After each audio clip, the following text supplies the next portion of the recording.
नमस्कार, SPT news में आपका स्वागत है। पेश है 29 दिसंबर सोमवार दोपहर 3:15 बजे राजस्थान के विभिन्न शहरों की 15 बड़ी खबरें। आबकारी विभाग ने राजस्थान में अस्थायी शराब लाइसेंस की व्यवस्था में इस बार बदलाव किया है। नई व्यवस्था के तहत एक दिन नहीं बल्कि कम से कम 2 दिन के लिए अस्थायी शराब लाइसेंस लेना होगा। ऐसे में इस बार न्यू ईयर की पार्टी महंगी पड़ने वाली है। अस्थायी लाइसेंस के लिए वार्षिक रजिस्ट्रेशन फीस 20,000 है, वहीं एक दिन की लाइसेंस फीस 12,000 है। 2 दिन के लिए 24,000 रूपए चुकाने होंगे। रेजिडेंस के लिए फीस 2,000 रूपए है। साल के अंतिम दिन की रात को तमाम होटल, रेस्टोरेंट और रिजॉर्ट में पार्टियां होती है। जश्न के माहौल में शराब बिक्री को लेकर अस्थायी लाइसेंस व्यवस्था में इस बार बदलाव किया गया है। बीते सालों में जहां एक दिन के लिए 31 दिसंबर को लाइसेंस लिया जाता था, लेकिन अब दूसरे दिन यानी 1 जनवरी का भी लाइसेंस लेना होगा। राजस्थान कर्मचारी चयन बोर्ड ने विभिन्न भर्ती परीक्षाओं को लेकर अभ्यर्थियों के लिए महत्वपूर्ण सूचना जारी की है। बोर्ड के अनुसार पटवारी भर्ती परीक्षा 2025 का अंतिम परिणाम 2 जनवरी 2026 को घोषित किया जाएगा। लंबे समय से परिणाम का इंतजार कर रहे हजारों अभ्यर्थियों को सबसे बड़ी राहत मिलेगी। वहीं संविदा आयुष अधिकारी भर्ती परीक्षा 2025 का परिणाम मार्च 2026 में जारी किए जाने की संभावना जताई गई है।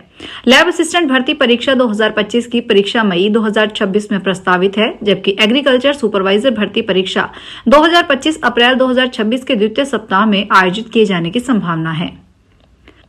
यदि आप नए साल के आगाज पर ठाकुर बांके बिहारी के दर्शन की योजना बना रहे हैं, तो यह खबर आपके लिए बेहद महत्वपूर्ण है। मंदिर प्रबंधन ने 29 दिसंबर से 5 जनवरी के बीच श्रद्धालुओं की भारी आमद की आशंका जताते हुए एक विशेष गाइडलाइन जारी की है। प्रशासन ने भक्तों से अनुरोध किया है कि यदि संभव हो तो अत्यधिक भीड़ वाले इन दोनों में वृंदावन आने का कार्यक्रम टाल दें। 31 दिसंबर और 1 जनवरी को यह संख्या रिकॉर्ड स्तर पर पहुंचने की संभावना है। कुरुक्षेत्र के लाडवा में विदेश भेजने के नाम पर एक युवक से एजेंट ने करीब 6.5 लाख रुपए ठग लिए। आरोप है कि बाप बेटे ने अमेरिका भेजने का झांसा देकर युवक को दुबई भेज दिया, जहां युवक को करीब 4 से 5 महीने तक रखा गया। पुलिस ने मामला दर्ज करके जांच शुरू कर दी है। गांव ध्यांगल का निवासी शौकत अली ने पुलिस को शिकायत में बताया कि उसका बेटा अनीश पढ़ाई पूरी करने के बाद अमेरिका जाना चाहता था। इसी दौरान उसने परिचित रादौर निवासी खुर्शीद और उसके बेटे सलमान ने अनीश को अमेरिका भेजने का भरोसा दिलाया। जयपुर में दौड़ रही एक टाटा एस का चालान पंजाब पुलिस ने काट दिया। पीड़ित गाड़ी मालिक का पुलिस के चक्कर में काट रहा है और उसे समझ नहीं आ रहा कि जयपुर में गाड़ी का चालान पंजाब के संगरूर में कैसे कट गया। पीड़ित अविनाश कुमावत ने बताया कि उसकी टाटा एस गाड़ी है, जो सिरसी रोड और वैशाली नगर इलाके में पानी के कैंपर सप्लाई करने का काम करती है। अविनाश का दावा है कि उनकी गाड़ी आज तक जयपुर शहर की सीमा से बाहर नहीं गई है। पंजाब जाना तो बहुत दूर की बात है। सीकर के लक्ष्मणगढ़ उपखंड के बनाई गांव में लेपर्ड का आतंक सोमवार को भी बना हुआ है। रात भर लगाए गए पिंजरों में लेपर्ड नहीं फंसा।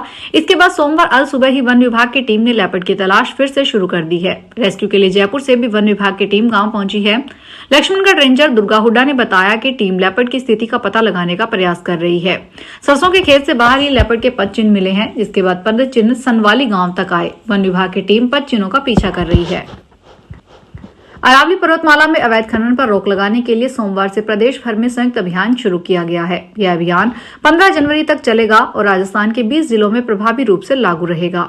बता दें कि अभियान को लेकर सभी जिला कलेक्टरों और पुलिस अधीक्षकों को आवश्यक दिशा निर्देश जारी कर दिए गए हैं। खान विभाग के प्रमुख सचिव टी रविकांत ने बताया कि प्रत्येक जिले में जिला कलेक्टर की अध्यक्षता में विशेष जांच दल का गठन किया गया है।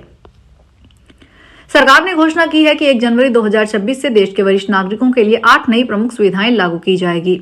70 वर्ष से अधिक उम्र के सभी बुजुर्ग अब आय से कोई फर्क नहीं रखते हुए 5 लाख रुपए तक का मुफ्त इलाज पा सकेंगे। विभिन्न राज्यों और केंद्र की योजनाओं के तहत मिलने वाली पेंशन को बढ़ाकर 3,000 से 9,000 तक किया जा सकता है। इसका मकसद बुजुर्गों को महंगाई के दौर में आर्थिक राहत देना है।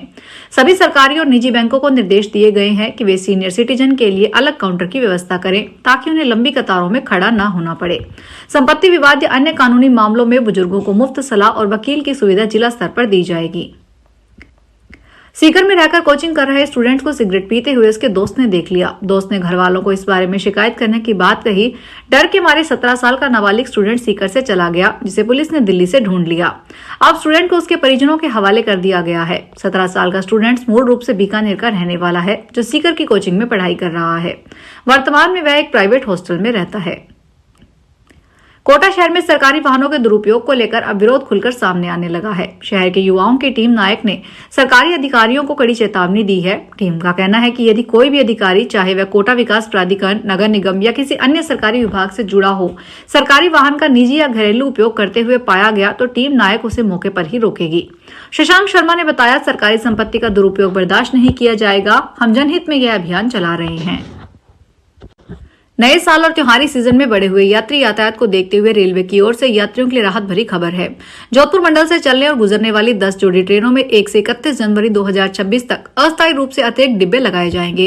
इस व्यवस्था से रनकपुर, इंटरसिटी, इंदौर, रणथंभौर, मरुधर, दादर, साबरमती, जैसलमेर और हमसफर सहित विभिन्न ट्रेनों में AC 3 टियर, स्लीपर तथा जनरल श्रेणी के अतिरिक्त कोच जोड़े जाएंगे, जिससे प्रतीक्षा सूची व जनरल टिकट वाले यात्रियों को राहत मिलेगी।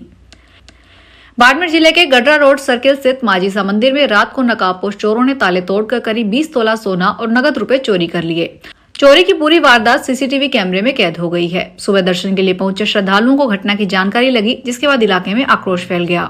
करीब रात 3 बजे चोरों ने मंदिर का सेंटर लॉक तोड़ा, जहां माता जी की करीब 20 तोला सोने की आर्ट चोरी कर ली गई। इसके साथ ही छोटे मोटे अन्य गहने और नगद रुपए भी चोर ले गए।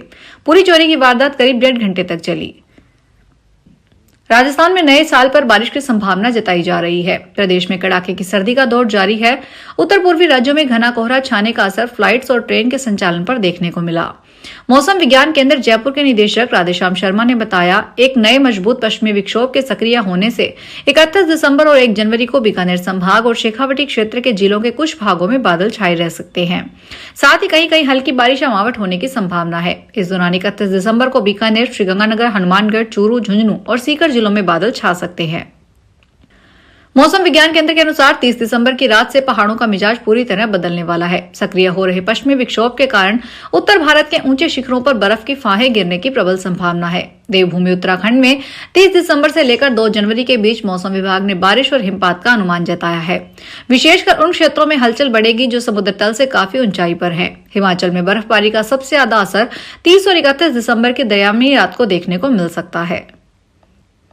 मेरठ में साइबर अपराधियों ने जल निगम से रिटायर्ड SDO के पुत्र को शेयर ट्रेडिंग में मुनाफे का लालच देकर 46,97,000 रुपए ठग लिए। साइबर अपराधियों ने युवक से 15 दिनों में अलग अलग खातों में बैंकों से पैसा ट्रांसफर करवा लिया। युवक ने जब रकम का मुनाफा मांगा तो उन्होंने मोबाइल फोन बंद कर दिए।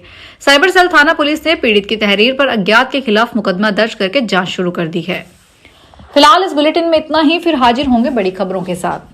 अगर आप भी अपने आसपास की छोटी बड़ी और महत्वपूर्ण खबरों से अपडेट रहना चाहते हैं तो सब्सक्राइब कीजिए हमारे चैनल SPT न्यूज को और प्रेस कीजिए बेल आइकन पर।